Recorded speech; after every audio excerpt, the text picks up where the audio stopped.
ఓం నమో వెంకటేశాయ నమః. ఓం నమో నారాయణాయ. ఓం సీతారామచంద్ర పరబ్రహ్మ స్వరూపిణే నమః. ఓం నమః శివాయ నమః. మనం ఇంతవరకు ఈ నిర్వాణ యోగం స్టార్ట్ చేద్దాం అనుకున్నాను. కొద్దిగా నాకు అనివార్య కారణాల వల్ల నేను గత 2-3 రోజులు బట్టి చెప్పలేకపోయాను. ఇప్పుడు ఆ నిర్వాణ యోగాన్ని మనం ప్రారంభించుకున్నాం. ఆ భగవంతుడి దయ వల్ల ఈ రోజున నిర్వాణ యోగంలోకి మనం ప్రవేశించాం. ఈ నిర్వాణ యోగం అంటే మీరు గుర్తుపెట్టుకోండి. నిజంటే మొన్న చెప్పాను మీకు ఫస్ట్. నిన్న మన ఇంతకుముందు నేను ఏం చెప్పాను, నిజంటే నీళ్ళు. ఆ తర్వాత నిర్వాణ యోగం. ఏది నీళ్ళు? మనకు నీళ్ళు అనే శబ్దం అని వాడాం, నిర్వాణ యోగం అని వాడాం. కానీ ఏది శబ్దం మనకు నీళ్ళు అని చెప్పినది అని తెలుసుకోవాలి. నిర్వాణ నీరంటే నీళ్ళు. అది ఏంటంటే మనస్సు నీళ్ళు అయిపోతుంది. నిర్వాణ యోగంలో ఏముంటుంది? మనస్సు శుభ్రంగా ఆ నీళ్ళు. అంతేకాకుండా ఇంకోటి ఏమిటి? ఆ తర్వాత మనస్సు లయమైపోతుంది. ఆ తర్వాత వాసనలు, ఈ యొక్క ప్రపంచం యొక్క అనుభూతి, ఇవన్నీ కూడా నిలైపోతాయి. ఈ ప్రపంచంతో తాదాత్మ్యం చెందటం ఒకటి నీళ్ళు, మనసు నీళ్ళు. కోరికలు వాసనలు కూడా నీళ్ళు, అవి కూడా ఉండవు. అంటే మిగిలింది ఏంటిగా? ఫస్ట్ మనసు నీళ్ళు. మనసు పోయిందంటే నీకు సంకల్పాలు వికల్పాలు ఏది కూడా మనకు రాదు అని అదొక. మనసు లేకపోతే ఈ యొక్క బంధనాలు అవి కూడా ఏర్పడవు. సంకల్పాలు అవి లేకపోతే మనకు బంధనాలు అనేవి కూడా ఉండదు. ఆ తర్వాత మోక్షం ఇక మనకు మీదనే మనకు మనసు ఎప్పుడే పోతుందో, మనసు పోయాక బంధనాలు ఇవన్నీ పోయారు కదా, మనం మిగిలేది పరమాత్మ వైపు మనం లగ్నం అవుతాం. అంతర్ముఖం అయిపోతాం అన్నమాట. బహిర్ముఖం కాదు. ఇక అంతర్ముఖంలో పోతే ఏముంది? ఆత్మ జ్యోతి మాత్రం ఉంది. ఆత్మజ్యోతిని మనం దర్శించుకుంటాం, వెళ్తున్నాం అన్నమాట. అంటే ఆటోమేటిక్గా వాసనలు ఇవన్నీ కూడా అంతర్ముఖం పోతుంటే దాని స్వరూపంతో ఇవన్నీ మారిపోతాయి. ఏ ఉండవు. ఇక ఎప్పుడైతే మనం లోపలికి ప్రయాణం మొదలుపెట్టామో దాని యొక్క స్వరూపం, దాని యొక్క జ్యోతి స్వరూపం, ఆత్మజ్యోతి అంటాం కదా. ఆత్మజ్యోతి యొక్క చైతన్యం వల్లనే మనం ఈ శరీరం పనిచేస్తుంది. దానివల్లనే అన్ని అవయవాలు పనిచేస్తుంటాయి. అట్టి అవయవాలన్నీ కూడా మొత్తం పోతాయి. మనసులో ఏమైందంటే అన్నీ కూడా మొత్తం పోయినట్టే. కాబట్టి ఆటోమేటిక్గా మనం ఏమవుతాం? లోపలికి అంతర్ముఖం పోయి ఆత్మజ్యోతికి వైపు మనం తిరుగుతుంటాం. అందుకొరకనే మనకు మోక్షం పోయి ఆ నిర్వాణ యోగం స్టార్ట్ అయినట్టు లెక్క. అందుకని మొట్టమొదటి నిర్వాణం అంటే నీళ్ళు తీసుకోవడం. నిర్వాణ యోగం అంటే నీళ్ళు తీసుకోవడం. ఏం చేసుకోవాలి? మనసు నిర్వాణ చేసుకోవాలి. ఈ ప్రపంచంతో తాదాత్మ్యం చెందడం నీళ్ళు చేసుకోవాలి. దీంతో మమేకం కావటం కూడా నీళ్ళు చేసుకోవాలి.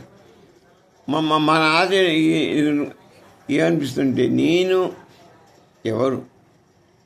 ఈ పోయాక నేనెవరు? నేను ఈ బంధంలో ఎందుకు చిక్కుకున్నాను? మోక్షం నాకు ఈ బంధాలు తప్పించుకుంటే ఎలా? ఈ బంధాల నుంచి విముక్తి మనం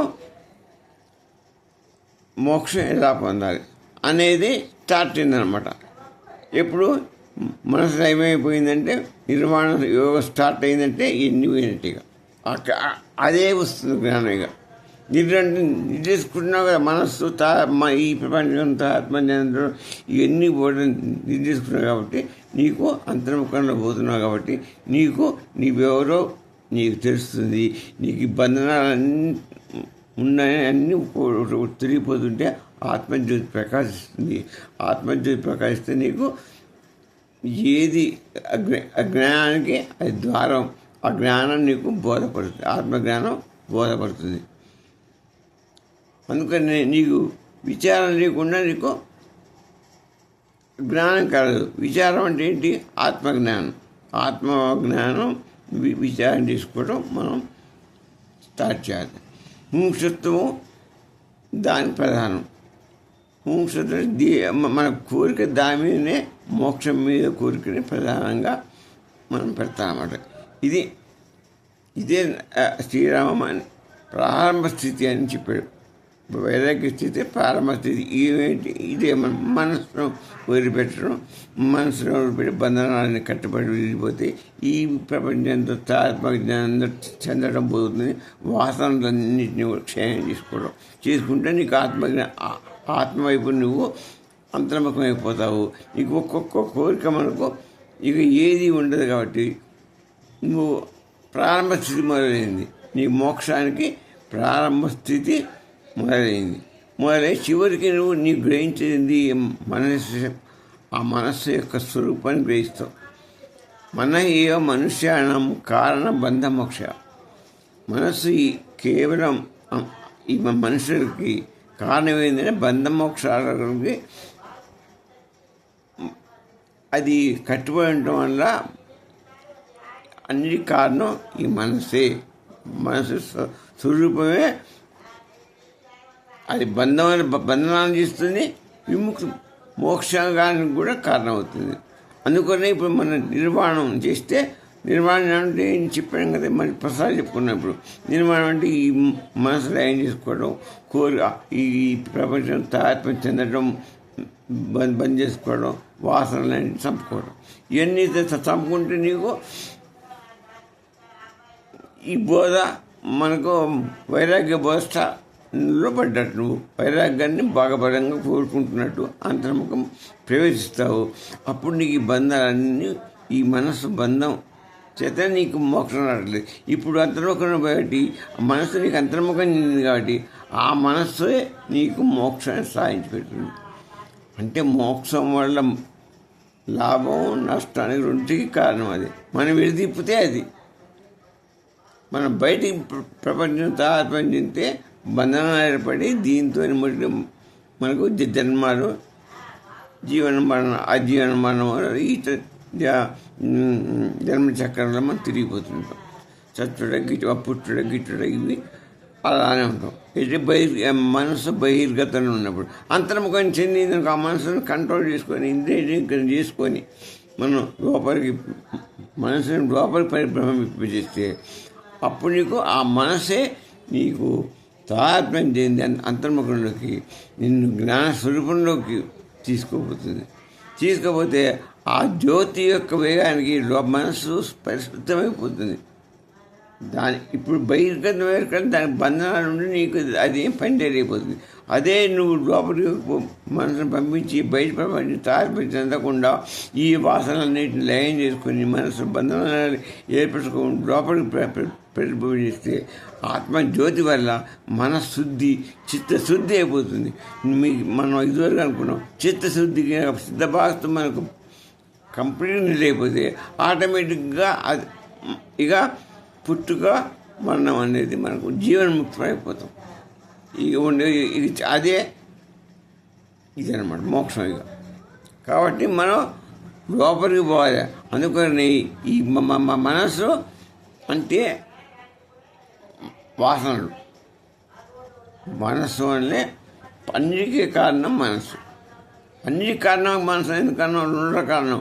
బహిర్ముఖం చెందితేనేమో బంధనాలు ఏర్పడి ఇక్కడనే దీనికే చక్రపడి మళ్ళా జీవనం అన్నారు పుట్టిస్తేనే మనం ఇదైపోతాం. అదే అదే మనసును తాత్పర్యం చెంది అంతర్ముఖం చెంది అన్ని బంధనాలంతా తప్పించుకొని అన్నిటిని కోరుకునే వాసన నశింపజేస్తే అంతర్భాగం చెందితే మనసు ఆత్మజ్యోతి, మనసు శుద్ధి అయి చిత్తం శుద్ధి అయి మనకు మోక్ష స్థితి లభించేస్తుంది. కాబట్టి మనం ఏది మంచిదిగా అప్పుడు నీకు పుట్టుక మళ్ళీ మరణం అనేది ఉండదు. కాబట్టి మనకు కావాల్సింది అదే. కాబట్టి మనం జీవన్ముక్తం కావడం కొరకు ఆ అప్పుడు జ్ఞానం వస్తుంది. చిత్తశుద్ధి అయితే జ్ఞానం లభిస్తుంది. ఆ జ్ఞానం బ్రహ్మజ్ఞానం ద్వారం ఆ జ్ఞానం బ్రహ్మజ్ఞానం దాటితే ఆ బ్రహ్మజ్ఞానాన్ని చూస్తాం. బ్రహ్మజ్ఞానంలోకి పోయి మనం లీనమైపోతాం. బ్రహ్మజ్ఞానం అంటే విరాట్ స్వరూపుడు యొక్క చైతన్యం. ఆయన చైతన్యం వల్లనే ఈ లోకాలన్నీ మనలో ఆత్మజ్యోతి ప్రకాశిస్తున్నాడు. అదే చైతన్యం మన స్వరూపం. ప్రతి జీవిలో ప్రతి దానిలో ఆయన యొక్క స్వరూపం ఉంటుంది. అదే జీవికి తగ్గట్టుగా ఆయన స్వరూపం ఉంటుంది. దోమలు చిన్నగా ఉంటుంది కాబట్టి అంత చిన్నగా ఆయన చైతన్యం ఉంటేనే ఆ దోమ కదులుతుంది, ఆ దోమ బతుకుతుంది, ఆ దోమ ఎక్కడగలుగుతుంది. దాని మనిషికి మన యొక్క ఆకారాన్ని బట్టి మన ఆత్మస్వరూపం, మన చైతన్య స్వరూపం మనని కదిలిపేస్తుంది. ఏనుగు స్వరూపాన్ని బట్టి ఏనుగుని కదిలిపేస్తుంది. దోమ స్వరూపాన్ని బట్టి దోమలో ఉండే చైతన్య స్వరూపం, ఆ బ్రహ్మ చైతన్య స్వరూపం కదిలిస్తుంటుంది. అన్నిటికీ బ్రహ్మ చైతన్య స్వరూపం. అందుకనే విరాట్ స్వరూపుడు చిదాకాశంలో ఉంటాడు. మన జ్ఞానం కలిగితే ఆ మోక్ష ద్వారమైనటువంటి చిదాకాశంలోకి మనం ప్రవేశిస్తే మనకి ఏమంటే అక్కడ ఏమిటి ఏంటి అఖండమైన జ్యోతి. ఇదివరకే మనం అనుకున్నాం అఖండమైన జ్యోతి ఉంటుంది. ఆ అఖండమైన జ్యోతిలో మనం ప్రవేశిస్తే ఇక మనం అందులో లీనమైపోతాం. ఇక లీనమైపోతే అక్కడ జ్యోతి తప్పితే ఇంకా రెండోది ఏమి ఉండదు. వెలుగు అంతా శూన్యమే. చిదాకాశంలో ఉంటాడు ఆయన. ఆ జ్యోతి స్వరూపుడు, ఆ విరాట్ స్వరూపుడు జ్యోతి అక్కడ ఉండి ఆయన చిదాకాశంలో ప్రకాశిస్తాడు. అది నిరాకార తత్వంలో ఉంటాడు. అది గుర్తుపెట్టుకోవాలి మనం. చిత్తు స్వరూపంలో ఉంటాడు. ఇట్లా రెండు రెండు కలుసుకుంటుంది. సచ్చిత్ స్వరూపం ఆయన అలా ఉంటాడు. అది నిరాకారంలో ఉంటాడు. ఒకటి సత్తు, ఒకటి చిత్తు. ఇది మాయా. చిత్ అనేది మాయ, సత్ అనేది జడం. ఆయనే నిష్కలంకమైనటువంటి ఈశ్వర స్వరూపం. ఇది మాయా స్వరూపం. ఈ మాయా స్వరూపాన్ని ఆయన సహకారం తీసుకొని చైతన్యం కలిగించి ఆ మాయకి 3 గుణాలు ఉంటాయి. ఆ 3 గుణాల వల్లనే ఈ ఆయన ఆకారం తీసుకోగలుగుతున్నాడు. ఒక ఆకారం పుడుతుందంటే 3 గుణాలు ఖచ్చితంగా ఉండాలి. ఆ 3 గుణాల వల్లనే ఆకారం పొందగలుగుతాడు. స్వామికి కూడా అంతే. తన అవతారం ఎత్తుకొచ్చుకున్నప్పుడు మాయను అధీనం తీసుకుని మాయాన్ని ఆక్రమించి మాయ ద్వారానే ఆయన సహకారం తీసుకొని అందరూ చైతన్య స్వరూపుడుగా పెరుగుతూ ఉంటాడు. చక్కని చెప్పే మొత్తం అమ్మవారే. ఆమె గుణాలతోనే మనం ఎదుగుతున్నాము. ఆయన కూడా ఆమె యొక్క అధీనంలో ఆమె ఎలా నడిపిస్తే అలా స్వామి చేస్తూ పోతుంటాడు. అంతా నడిపించేది అమ్మవారి, నడిచేది స్వామి సాక్షిభూతులు మాత్రమే. సంతాన అమ్మవారి యొక్క మాయా చైతన్యం, అవిద్య అజ్ఞానం చేత ఆమెని మనం కనుక్కోలేం. ఆమె శక్తిని అనంతమైనది, ఈయన శక్తి అనంతమైనది. 2 శక్తులు అనంతమైనవి కనుక్కుంటే మనం అయితే ఆ స్వరూపాన్ని మనం గుర్తించగలుగుతాము. ఆయన ఎంత శక్తివంతుడైతే మనం ఎలా తాపించడం మనం చేయలేం. కాబట్టి వద్దు. అయితే ఇది అటువంటి స్థితి ఉన్నది కాబట్టి ఆ మాయాస్వరూపుడు మనం పడినప్పుడు మనం ఏం చేయలేం. మోక్షానికి మాత్రమే మనం దారిస్తాం. ఇప్పుడు ఆయన మనం వైరాగ్యంలోకి ఎపిసోడ్ మొట్టమొదటి దానిలో స్వామి ఏం చెప్తున్నాడో అది కూడా అన్నీ ఈ ఆత్మ బ్రహ్మ ఈ 2 కూడా ఏకత్వాన్ని నేను చెప్పాను. మనం గుర్తుపెట్టుకోండి. ఇప్పుడు అంటే సత్వచిత్తుడు ఈ 2 ఏకత్వం. 2 రకాలున్నా ఒకటి ఏకత్వమే. సత్ప్రార్థము చైతన్య స్వరూపంలో ఉంటుంది. ఆయన ఉండి సాక్షిభూతులు ఉంటాడు. అంత చైతన్య స్వరూపిణి అంటే నడిపించేది మొత్తం అమ్మవారే. అమ్మవారు అందుకనే మనలో కూడా ఆయన ఉన్నాడు, ఆమె ఉంది, ఆమె యొక్క రూపమే ఇది, ఆమె యొక్క 3 గుణాల రూపంలోనే మనం నడుచుకుంటున్నాం. ఆమె ఏ గుణంతో మనం నడిపిస్తే మనం ఆ గుణం పాత్రలో మనం నడుస్తున్నటువంటి మాయా జీవుడం. ఇది స్వామిలో కళ మాత్రమే. మనమంతా ఆవాసరము, మనమంతా అన్ని మనమే కాదు, జగత్తు మొత్తం, ప్రపంచం మొత్తం, అన్ని లోకాలంతా స్వామి యొక్క లీల. ఆయన కళలో వస్తున్నటువంటి మాయా మాత్రం. అందుకనే ఆయన స్వరూపం మనలో ఉంది కాబట్టి మనకు ఆయనకి తేలేదు.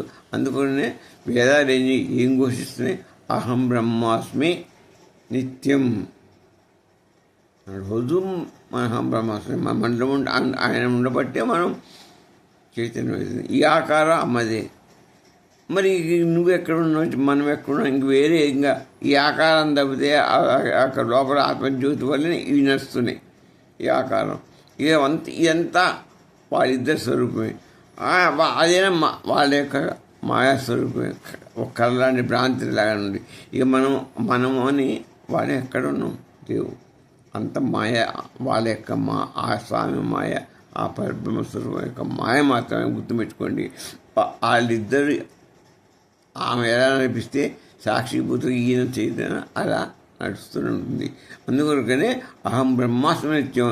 నాన్న కించిదస్తాయి, కించిదత్తు కూడా వేరు. వాళ్ళిద్దరి యొక్క స్థితి తప్పితే ఇంకో స్థితి లేదు, ఇంక వేరే స్థితి లేదు.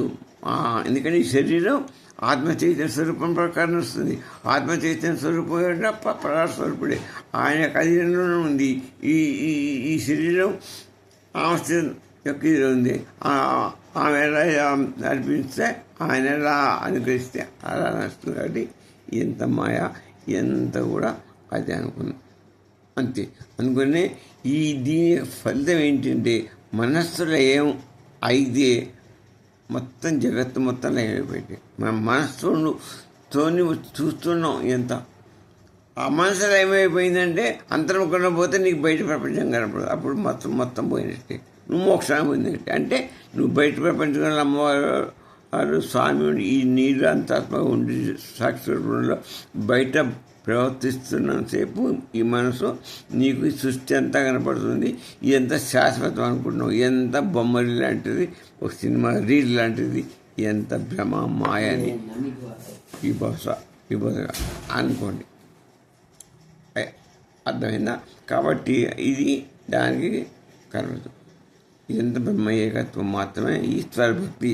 అందుకని పరమార్థంగా ఏమి నన్నీరోజో నచ్చోత్పత్తి, నన్నీరోజు ఈ బంధనం లేదు, ఈ ఉత్పత్తి లేదు, నబంధో బంధనం లేదు, నిత్య సాధకుడు లేడు, నముక్షుడు నభయముక్త ఇత్యేష పరమార్థ. పరమార్థంగా ఇది లేదు. మన మనసుకు మన పారమార్థం కాకుండా ఇది మామూలుగా నీకు సాక్షిభూతంగా కనపడుతున్నది ఇది. అందుకనే నీవు మనం అనుభవం కాదు, ఈ ప్రపంచంలో తాగిపోయినటువంటి ఈ అనుభవం శాస్త్రం కాదు, ఎంత అనుభవం కాదు, మన మనస్సు కాదు. మన మనస్సు ఆయన చెప్పిన ప్రకారం చేస్తుంది. మన శరీరం కూడా మనం కాదు. నీ ఇప్పుడు అదే మొత్తుకుంటుంది. శరీరం మనం కాదు, మనసు మనం కాదు. ఆ మనసు చెప్పితే మనం నాట్యం ఆడుతున్నాం. మనసు బయటపడి ఇదంతా నమ్మకం అనుకుంటున్నాం, ఇదంతా సత్యం అనుకుంటున్నాం. లోపల పరిభ్రమిస్తే ఈ జగత్ మాయ మొత్తం ఇక నీకు ఏదో బంధనాలు ఉండవు. అసలు ఈ జగత్తే కనపడదు. అప్పుడు నీకు అక్కడ ఎట్లా తెలుస్తుంది ఎంత మరి అంటే అంతరం పోతేనేమో సత్యనారాయణ స్వరూపమైన ఆత్మస్వరూపం వస్తుంది. బయటకు వస్తే ఏది లేదు. కాబట్టి మనం దాన్ని మాత్రమే మనం నమ్ముకోవాలి. దేన్ని? అంతర్భోగంలో ఉన్నటువంటి ఆత్మస్వరూపం వెలుగుతుంది. దానికి ప్రేమించి దాన్ని పొందడానికి మనం ఇది కావాలి. అందుకనే వస్తుడు ఏమంటుందంటే కథం బంధో విపశ్యామి కథం మోక్షో భవేతి చ ఇతి యో నిత్య విచార నముక్తో నా అత్ర సంశయ అన్నాడు. కథం బంధో విమర్శామి. ఎట్లా ఈ బంధం కథం ఎలా బంధం ఈ బంధం అనేది ఎలా విమర్శామి విడిపోతుంది. కథం మోక్షో భవతిత. ఈ బంధనాలన్నీ పోయి మనకు మోక్షం ఎలా వస్తుంది. మనం ఆలోచించవలసింది ఈ విశ్వాన్ని ఆత్మ మనం ఈ లోకంలో పరిణమిస్తుంది కాబట్టి దీన్ని ఎట్లా వదులుకోవాలి, మనం ఎట్లా అంతర్ముఖం చెంది మోక్షాన్ని పొందాలి. ఇది నిత్య విచారం. దీన్నే మనం నిత్య విచారం రోజు ఆలోచించాలి. దేనికి మనం మోక్షం పొందడం ఎట్లా, అహం నేనెవరు, నీ మోక్షం పొందడం ఎట్లా, ఈ మాయా జగత్తుని ఎట్లా వదిలించుకోవాలి. ఇదే మన యొక్క టార్గెట్. అందుకనే ఇప్పుడు చెప్పిన మోక్షానికే మన టార్గెట్ పెట్టుకోవాలి. ఇక అందుకని దానికి ఏమైనా టార్గెట్ ఏంటి, మనం ఈ బంధనం ఎందుకు, మన ఈ బంధనంలో ఎందుకు చిక్కున్నాం, మన బంధనంలో ఎందుకున్నాం, మోక్షం ఎలా పొందాలి అనేది, నిజమైన మోక్షం ఎక్కడ ఉంది, ఏం చేస్తే మోక్షం వస్తుంది అనేది టార్గెట్ పెట్టుకునే ఇదన్నమాట. అదే ఈ యోగం యొక్క నిర్వాణ యోగం యొక్క టార్గెట్. అది నిర్వాణ యోగం టార్గెట్ మోక్ష సాధన. ఈ లోకం మీద నిరాసక్తి, ఆత్మ మీద ఆకర్షణ, ఇదే మన టార్గెట్గా పెట్టుకోవాలని వశిష్ఠుడు రాముడికి సలహా చెప్పాడు. అంటే మనం కూడా మన టార్గెట్ కూడా అట్నే పెట్టుకోవాలి. అందుకనే ఉపనిషత్తులు ఏమంటున్నాయంటే శ్రేయస్సు ప్రేయస్సు అని చెప్తుంది. శ్రేయస్సు ప్రేయస్సు అంటే శ్రేయస్సు మనకు మంచి కలిగి, శ్రేయస్సు కలిగితే నీకు మంచి కలిగించేది, మంచి మార్గం ఏది, మంచి నీకు ఉపయోగపడేది ఏది శ్రేయస్సు అని అంటే మోక్ష మార్గం అని పెట్టుకోవాలి హెడ్డింగ్. మనకు శ్రేయస్సు ఏది, మోక్ష మార్గం. ఇంకోటి ఉంటుంది, వేరే చెప్పిన శ్రేయస్సు ఒకటి, ప్రేయస్సు ఒకటి అన్న. శ్రేయస్సు ఏమో మనకు మంచి కలిగించేది, మనకు అసలైన వాస్తవంగా మేలు చేసేది వస్తువు, అది శ్రేయస్సు. ప్రేయస్సు అంటే ఈ జగత్తుతో ఈ మాయా ప్రపంచంతో తాత్మ చెందుతూ ఈ లోకంలో తిరుగులాడుతూ ఇలా జన్మరెత్తుతూ అనుభవించడం, ఇదంతా ప్రేయస్సు. ఇదంతా ఎట్లుంటుందంటే ప్రియమైన దానిలాగా ఉంటుంది. ఇది ఈ ప్రపంచంతో మనసు ఆత్మ చెందటం, ఇదంతా అంతేమవుతుంది, ఒక ఇదిగా ఉంటుంది, మోహింపజేస్తుంది. ఈ యొక్క మనసుని ఈ రూపం మోహింపజేస్తుంది. ఎందుకని అమ్మవాద్యంతో అమ్మ మోహింపజేస్తుందండి. స్వామి అమ్మ ఎలా మోహింపజేస్తుందంటే పవర్ఫుల్ కదా, ఆయన చైతన్య స్వరూపం యొక్క ఆధారంతో ఆమె మొత్తాన్ని తన వైపు తన 3 గుణాలతో మనని ఈ జగత్తు మరలించి, మన మనసును మరలించి మనని చక్కెర బంధాలు తిప్పుతుంటుంది. దీని మనం మోహపడి ఇక్కడనే ఈ మాయాలోకంలోనే మనం తిరుగులాడుతూ ఉంటాం. దీన్ని తప్పించుకొని లోపలికి పోవటమే మోక్షత్వం. అది ఎలా పొందాలి, అందుకని నేనెవరైనా తెలుసుకోవాలి.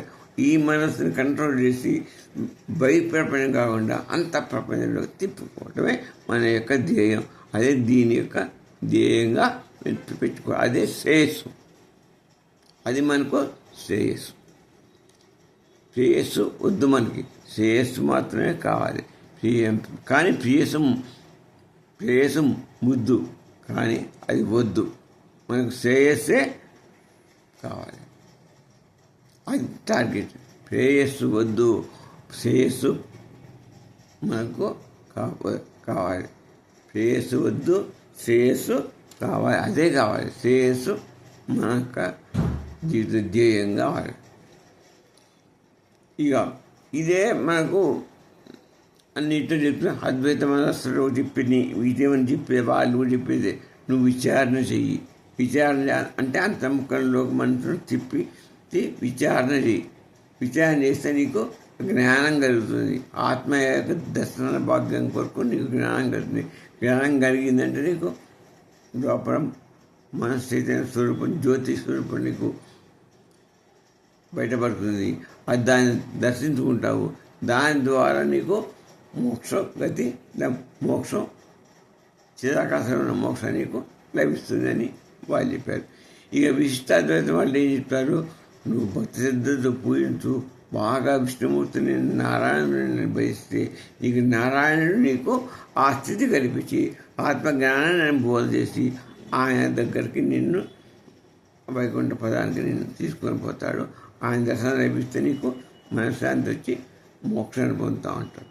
ఈ మధ్యమతస్థులు ఏమంటారు, ఆ భగవంతుడులో నువ్వు కలవు, కానీ నువ్వు నిత్యం ఆయన్ని ఆరాధిస్తే, నిత్యం ఆయన్ని కొలిస్తే ఆ భక్తి ద్వారా మాత్రమే నువ్వు ఆయన స్వరూపాన్ని దర్శనం చేసుకుంటావు. ఆయన దగ్గర చేరుకొని నీవు చిదాకాశంలో ఉన్నటువంటి ఆ నారాయణ స్వరూపాన్ని నువ్వు దర్శించుకొని ఉంటావు అని వాళ్ళు చెప్తారు. అది వాళ్ళ యొక్క వాదన. ఇక ఈ మనస్సు స్వరూపం ఏంటి, అసలు స్వరూపం దీన్ని ఏంటంటే ఈ 3 గుణాలతో కలయికతోని అమ్మవారి యొక్క శక్తితోని మనం బంధించబడతాం. ఈ మన బంధానికి కారణం అది 3 గుణాలు, త్రిగుణాలు. ఆ త్రికోణం ఆ 3 గుణాలతోనే సత్వర సమస్త గుణాలతోనే అమ్మవారి మనని తిప్పుతుంది. ఆ 3 గుణాల మన కలయిక వల్లనే మనం సత్వగుణంతో సత్వగుణంతో ఈ మోక్షం సాధించాలి. రజగుణంతో మన జన్మనుభవం కోరికలుగా వచ్చి దాని మళ్ళా పునర్జన్మకి దారితీస్తుంది. ఇక తమస్సు యొక్క శక్తి మనం చెప్పండి, అది నానా బీభత్సం చేస్తుంది. ఇంకా మన అధపాతాళంలోకి తీసుకోబోతుంది. కాబట్టి ఈ 3 మనం ఏదో తీసుకోవాలంటే సత్వగుణాన్ని ఆహారం తీసుకొని మనం అంతర్ముఖం చెందాలి. అదే రాముడు చేసిన స్థితి. రాముడి మార్గం సత్వగుణ మార్గం. అందుకొరకే ఆయన అంత పెద్ద రాక్షసుని చంపగలిగాడు, రావణాసురుడిని. అన్నిటికీ ఆయనే. దీనికి కారణం ఏంటంటే అన్నిటికీ కారణం మనస్సు యొక్క బలం. మన మనస్సే బంధం చేస్తుంది, మనస్సే మోక్షానికి దారితీస్తుంది. అన్నిటికీ మనస్సే. కాబట్టి మన మనసుని ఇంద్రియ నిగ్రహాన్ని మనం గట్టిగా చేపట్టుకుని అంతర్ముఖం చెందాలి. బంధనాన్ని విడగొట్టుకోవాలి, ఈ వాసనలు పోగొట్టుకోవాలి. ఈ బహిర్ముఖంలో ఉన్నటువంటి ఈ యొక్క ప్రపంచాన్ని విడనాడాలి. అంతర్ముఖం దానికి మనం ప్రయాణం చేయాలి. చేస్తే మనకు మోక్షం అనేది సాధించడానికి మార్గం దొరుకుతుంది. మనకు ఆత్మ దర్శనం దొరుకుతుంది. ఆత్మ యొక్క ఇది జ్ఞానం వచ్చి ఆత్మ దర్శనంతోనే మోక్షాన్ని మనం పొందగలుగుతాం. అందుకనే ఈ మనసు ఏం చేస్తుంది, సంకల్పాలు చేస్తుంది, వాసనలు చేస్తుంది. ఆ వాసనల వల్ల మనకు జనన మరణాలు ఉత్పన్నమవుతాయి. వాసన క్షయం ఏం చేస్తుంది, అందుకని నేను వాసనలు క్షయం చేస్తే సంకల్పాలలో విడిపోతే మనకు వచ్చేది ఏంటి, మోక్ష మార్గం వస్తుంది, నిర్వాణం వస్తుంది. నిర్వాణం అంటే అంతర్ముఖ ప్రవేశించాలి అనే కోరిక కలిగి అంతర్ముఖ ప్రవేశిస్తాం. అది మోక్షానికి దారిస్తుంది. దానికి మనసే. అప్పుడు బంధనాలు ఉండవు. బయట మన దానికి సంకల్పాలు బంధనాలు కనిపిస్తుంది. లోపల పోయినప్పుడు ఇక బంధనాన్ని పోతే లయమైపోతాయి. అన్నీ పరమాత్మ మీద నీకు మనసు లగ్నం అయిపోతుంది, చిత్తం బ్లాంక్ అయిపోతుంది, నీకు స్వరూప జ్ఞానం లభిస్తుంది. అందుకనే మనస్సు లయం చేస్తే ఆత్మజ్ఞానం ఉత్పత్తి అవుతుంది. మనస్సు లయం ఆత్మజ్ఞాన ఉదయిస్తుంది. ఆత్మజ్ఞానం ఉదయించిందంటే బ్రహ్మజ్ఞానం ఉదయిస్తుంది. బ్రహ్మజ్ఞానంలోకి నువ్వు వెళ్ళిపోతావు. అందుకని అద్వైతం ఏం చెప్తుంది, మనం నాశనం చేసుకోఉంటుంది మనసు. అంతగా మనసు కాబట్టి మనసుని నాశనిస్తే వాసనను కోరుకొని పోయి అంతర్ముఖం చెందుతావు. విశిష్టాద్వైతమే నీ చిత్తాన్ని శుద్ధి చేసుకుంటే నువ్వు పరమాత్మ వద్దకి నీకు దర్శనం లభిస్తుంది. ద్వైతం కూడా ఏమంటుంది, భక్తిని పెంచుకో. నువ్వు భక్తితోని మనసును నిగ్రహించుకొని నీకు పరమాత్మ దర్శనం అవుతుంది, నువ్వు అంతర్ముఖం చెందుతావు అని అది కూడా ఉంది. ఈ జగత్తు మొత్తం కూడా మాయని తెలుసుకో. మనోమాత్రమిదం విశ్వం నాస్తి తత్వత క్వచిత్. అట్లా మనం అనుకోండి, ఈ మనస్సు మాత్ర చేతనే, ఈ మనస్సు చేతనే విశ్వం నాస్తి తత్వత. విశ్వం అంత మాయానిలో లీనమైపోతుంది. క్వచిత్ మాయని తెలుసుకొని అంత ఆ మనసుకి లోపలిపోతే మనకి బాధ అనేది ఉండదు. జగత్తు మనసు యొక్క ప్రతిబింబం అనేది తెలుసుకోవాలి. తెలుసుకుంటే మనసు ప్రతిబింబమే జగత్తు. అందుకని మనసు అంటే మనసు చేత ఉదయించబడింది ప్రపంచం. అంటే ఆభాస. ఆభాస అంటే ఏంటి? అది మాయ. ఇది నిజంగా ఉన్నది కాదు. నువ్వు మా జగత్తుగా నువ్వు రజ్జుని తాడిని పాముగా ఎట్లయితే దర్శిస్తున్నావో ఈ ప్రపంచాన్ని, మాయా ప్రపంచాన్ని, పుట్టింది మాయదాన్ని అజ్ఞానం చేత, జ్ఞానం లేక నువ్వు యాక్చువల్గా పరమార్థంగా ఈ జగత్తు ప్రపంచం లేదు, శూన్యం. ఇది అందులో ఉన్న ఇదంతా నువ్వు మాయ చేతనే నువ్వు గాడి విద్య వాడు చేస్తాడో ఆ అమ్మవారు చేస్తుంటే నువ్వు ఆడుకుంటూ దీన్ని నమ్ముకుంటాం. మనందరం గాడి వేస్తుంటే జ్యేష్ఠ నమ్ముకుంటాం. ఒక అర్ధగంట అయిపోయిందో అంత పోతుంది. ఇది కూడా అలాంటిది. అదే తెలుసుకోవటం మోక్షానికి దారితీయటం. ఇక అనుకోనే ఇదంతా స్వప్నం చూసిన ఒక కథ లాంటిది అనుకోవడం. అంత తప్పితే ఇదే ఉపనిషత్తులు చెప్పేది కూడా అంతే, అందరు చెప్పేది అంతే. మనకు గౌరవపాద చెప్పాను కాదు, 3 మతాలతో ఆచార్యులు చెప్పారు.